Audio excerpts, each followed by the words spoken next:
Thank you, Mr. Stavin. Notice I call him Mr. That's how much I respect him.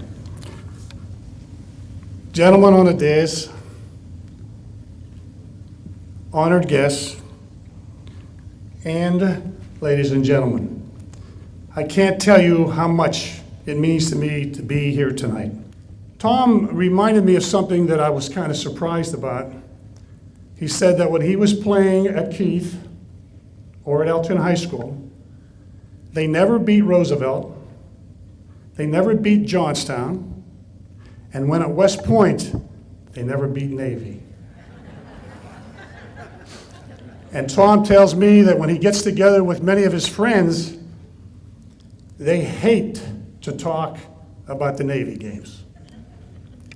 However, in 1961, 62, and 63, they beat Penn State. And I thought Foge was going to do something like that too, but he didn't. He led by action, and he loved playing defense because he was pretty darn good at it. And offensively, he was a good blocker, as many of our people were, but when he went to Army, they moved him to the tackle position, and he was able to do very well.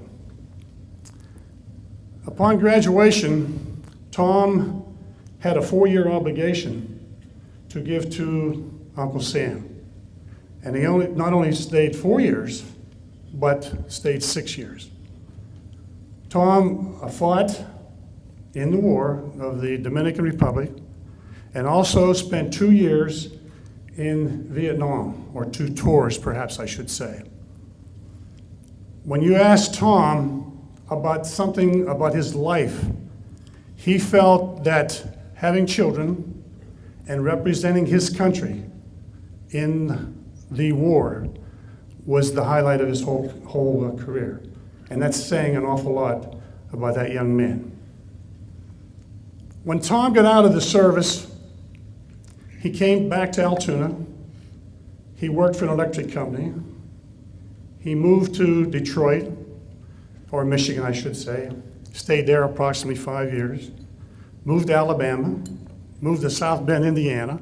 And Foge, you're talking about moving around. Here's a young man that moved around quite a bit also. But then he moved to Virginia, where he is presently working for an engineering company. I believe that's the case. He tells me he is semi-retired. He works 2 weeks out of a month, but he travels a great deal. Tom, I would like to say to you, when you make up your mind that you want to retire fully, return to Altoona to your family and friends.